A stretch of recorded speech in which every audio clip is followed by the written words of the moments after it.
আচ্ছা, একবার একটা চরম পরিস্থিতির কথা কল্পনা করা যাক। একদিকে রয়েছে একচ্ছত্র ক্ষমতাদর্পী এক শাসকের অন্ধ আক্রোশ, মানে যার একটা ইশারাতেই যে কোনো মুহূর্তে ঘাড় থেকে মাথা আলাদা হয়ে যেতে পারে। বাপরে, শুনলেই তো ভয় লাগে। ঠিক তাই। আর অন্যদিকে রয়েছে একজন একেবারে সাধারণ মানুষের গভীর কৃতজ্ঞতাবোধ। এই দুয়ের যখন মুখোমুখি সংঘর্ষ হয়, তখন শেষ পর্যন্ত জয়ী হয় কে? এটা কিন্তু খুব কঠিন একটা প্রশ্ন। হ্যাঁ, আর প্রশ্নটা হলো, নিজের অস্তিত্ব, নিজের জীবন সম্পূর্ণ বাজি রেখে কি এমন কোনো অপরিচিত মানুষকে বাঁচানো সম্ভব, যে কিনা বহু বছর আগে এক চরম বিপদের দিনে কারো প্রাণ বাঁচিয়েছিল? পরিস্থিতিটা শুনলেই আসলে গায়ে কাটা দিয়ে ওঠে। এটা এমন একটা নৈতিক দ্বন্দ্ব যা যে কোনো মানুষের স্নায়ুর একেবারে চূড়ান্ত পরীক্ষা নিতে পারে। একদম। কারণ ধরুন, মানুষের ভেতরে বেঁচে থাকার যে আদিম প্রবৃত্তি, মানে যে কোনো মূল্যে নিজেকে টিকিয়ে রাখার যে চেষ্টা, তার সাথে যখন বিবেকের তাড়নার যুদ্ধ শুরু হয়, সেই যুদ্ধটা আসলেই ভয়ঙ্কর। ঠিক এই জায়গাটাতেই আমরা আজকে আলোকপাত করব। আজকের এই গভীর বিশ্লেষণে আমরা এমন একটি গল্প নিয়ে আলোচনা করতে যাচ্ছি, যা নবম-দশম শ্রেণীর পাঠ্যভুক্ত হলেও এর ভেতরের মনস্তাত্ত্বিক জটিলতা যে কোনো বয়সের মানুষের জন্যই রীতিমতো রোমাঞ্চকর। হ্যাঁ, গল্পটার নাম তো প্রত্যুপকার, তাই না? একদম ঠিক, প্রত্যুপকার। ঊনবিংশ শতাব্দীর একটি ধ্রুপদী বাংলা রচনা, কিন্তু বিশ্বাস করুন, পুরো উৎস সামগ্রীটা পড়তে গিয়ে আমার বারবার মনে হচ্ছিল যেন আধুনিক কোনো পলিটিক্যাল থ্রিলার পড়ছি। পদে পদে টান টান উত্তেজনা, ক্ষমতার অপব্যবহার আর আর প্রতিটি মোড়ে অপ্রত্যাশিত চমক। পলিটিক্যাল থ্রিলারের এই তুলনাটা বেশ আকর্ষণীয়। তবে এর সাথে এটাও মাথায় রাখতে হবে যে এটি কেবল নিছক কোনো বিনোদনমূলক থ্রিলার নয় কিন্তু। হ্যাঁ, তা তো বটেই। বাংলা গদ্যের জনকের লেখা এই সাহিত্যকর্মটি আসলে নৈতিকতা, ঋণ স্বীকার এবং মানুষের চারিত্রিক দৃঢ়তার এক অসাধারণ মাস্টার ক্লাস। একজন মানুষের ভেতরকার মূল্যবোধ কিভাবে চরম বিপদের মুখে একেবারে মৃত্যুর সামনে দাঁড়িয়েও অটুট থাকতে পারে, এটি তারই এক নিখুঁত মনস্তাত্ত্বিক দলিল। আর যিনি এই দলিল তৈরি করেছেন, চলুন এই রোমাঞ্চকর গল্পে প্রবেশের আগে তার মেধা ও মনন সম্পর্কে একটু কথা বলা যাক। ঈশ্বরচন্দ্র বিদ্যাসাগর। হ্যাঁ, আমাদের সবার পরিচিত নাম। আমরা সবাই জানি তিনি কতটা পণ্ডিত ছিলেন, তার নামের সাথেই তো বিদ্যাসাগর উপাধি জুড়ে আছে। কিন্তু আমাকে এই মানুষটার যে বিষয়টা সবচেয়ে বেশি অবাক করে, তা হলো তার সিস্টেম্যাটিক চিন্তাভাবনা। আমি এটাকে তুলনা করতে চাই একজন টেক জিনিয়াসের নতুন কোনো অপারেটিং সিস্টেম আবিষ্কার করার সাথে। আচ্ছা, মানে আপনি তার ভাষাতাত্ত্বিক অবদানের কথা বলছেন আর কি? একদম। একটু ভেবে দেখুন, 1850 বা ওই সময়ের দিকে তিনি বাংলা ভাষার মধ্যে শৃঙ্খলা আনলেন। 1855 সালে তিনি বর্ণপরিচয় প্রকাশ করেন। হ্যাঁ, 1855 তিনি জ্যোতিচিহ্নের যথাযথ প্রয়োগ শুরু করলেন। এমন একটা অপারেটিং সিস্টেম তিনি তৈরি করে দিয়ে গেলেন, যা এত বছর পরও আমরা সবাই অবলীলায় ব্যবহার করছি। এবং শুধু বর্ণপরিচয় নয়, তার তো আরও অনেক বিখ্যাত কাজ আছে। যেমন ধরুন বেতাল পঞ্চবিংশতি, ব্যাকরণ কৌমুদী, শকুন্তলা। হ্যাঁ, আর সীতার বনবাস বা ভ্রান্তিবিলাস, এগুলো তো মাইলফলক। আর সমাজ সংস্কারের ক্ষেত্রে সেই বিখ্যাত প্রবন্ধ বিধবা বিবাহ প্রচলিত হওয়া উচিত কিনা, এতদ বিষয়ক প্রস্তাব। বাপরে, এত বড় নাম। তো যিনি এত গুরুগম্ভীর কাজ করছেন, তিনি হুট করে এই রকম একটা টান টান উত্তেজনার প্রায় হলিউডি স্টাইলের থ্রিলার গল্প লিখতে গেলেন কেন? আমার খটকাটা ঠিক এখানেই লাগে। খুব চমৎকার একটা পয়েন্ট ধরেছেন। এখানেই কিন্তু বিদ্যাসাগরের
শহরের বড় মসজিদের কাছাকাছি কোনো এক অংশে।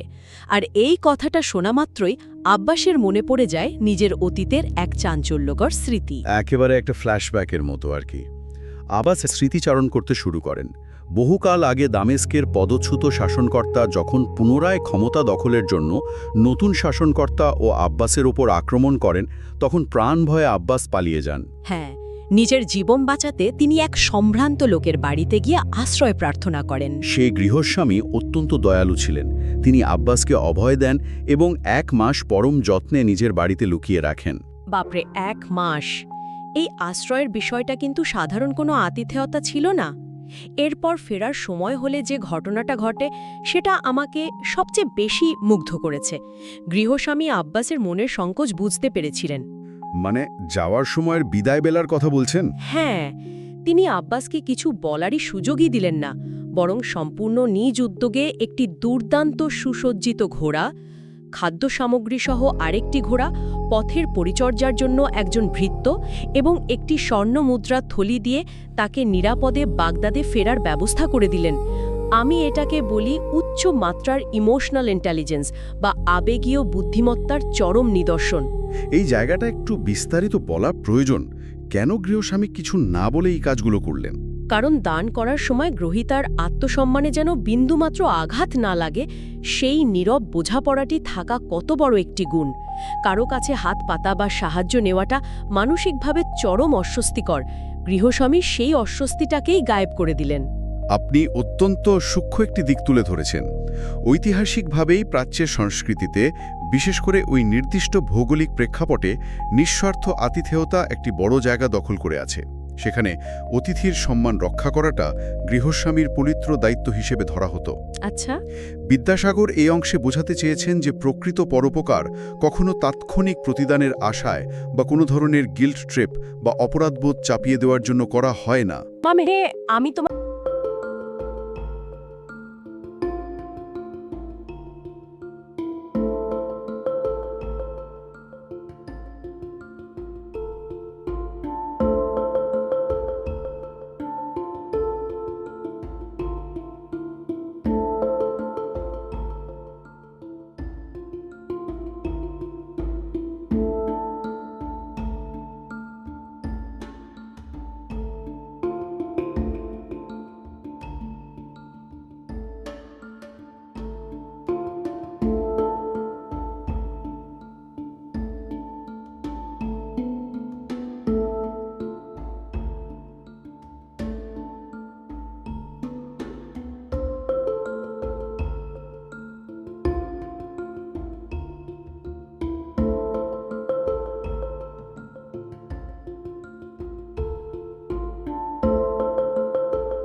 মরব। আর বন্দি দৃঢ়ভাবে প্রত্যাখ্যান করে বলছে, যে মানুষটির প্রাণ আমি একদিন বাঁচিয়েছিলাম, আজ নিজের প্রাণের জন্য তাকে আমি কোনোভাবেই মৃত্যুর মুখে ঠেলে দিতে পারি না। এই দ্বন্দ্বটাই হলো বিদ্যাসাগরের তৈরি করা সেই চরম মনস্তাত্ত্বিক পরীক্ষা। কিন্তু আমি আবার সেই একই জায়গায় আসছি। বাস্তব জগতে কি আদৌ এমন চরম আত্মত্যাগ সম্ভব? মানে তুমি পালাও আমি মরব, এটা কি একটু বেশি আদর্শবাদী হয়ে গেল না? যখন মৃত্যু একেবারে শিওরে দাঁড়িয়ে, তখন মানুষ তো যে কোনো খড়কুটো ধরে বাঁচতে চায়। আপনার এই সংশয়টা একেবারে যৌক্তিক।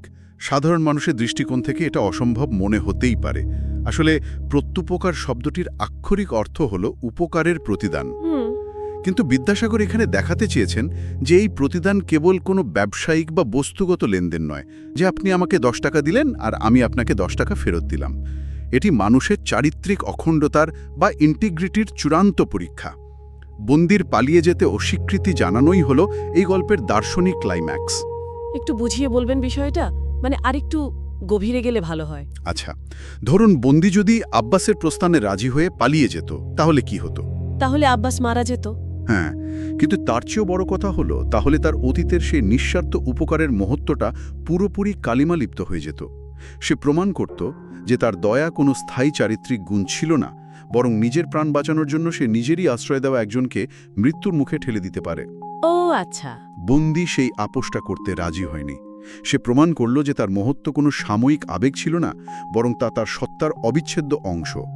চরম বিপদের মুখেও সে তার নীতির সাথে বেইমানি করেনি।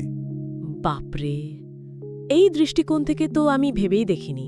মানে পালানোটা হতো তার নিজের আত্মসম্মান আর নিজের অতীত কাজের সাথে বিশ্বাসঘাতকতা করা। সত্যি এমন চারিত্রিক দৃঢ়তা অকল্পনীয়। একেবারেই তাই। কিন্তু এর ফলে পরিস্থিতি তো আরও ঘোলাটে হয়ে গেল। যেহেতু বন্দি নিজের জীবন বাঁচাতে অস্বীকার করেছে, তাই এখন আব্বাসকে মুখোমুখি হতে হবে চূড়ান্ত বিপদের, খলিফার দরবারে গিয়ে সত্য প্রতিষ্ঠার এক অসম লড়াই। হ্যাঁ, জীবনের সবচেয়ে বড় বাজি। পরদিন সকালে আব্বাস খলিফার কাছে যান। খলিফা তো বন্দির খোঁজ করে জল্লাদ ডাকতে বলেন। এই মুহূর্তে গল্পের আরেকটি বড় টার্নিং পয়েন্ট। আব্বাস খুব ভালো করেই জানেন যে খলিফা কতটা রাগান্বিত। যে কোনো মুহূর্তে তার নিজেরও মৃত্যুদণ্ড হতে পারে, কিন্তু তিনি নিজের জীবনের ঝুঁকি নিয়ে খলিফার পায়ে পড়ে যান। হ্যাঁ, আর অত্যন্ত বিনীতভাবে তিনি পুরো ঘটনাটি খলিফাকে খুলে বলেন।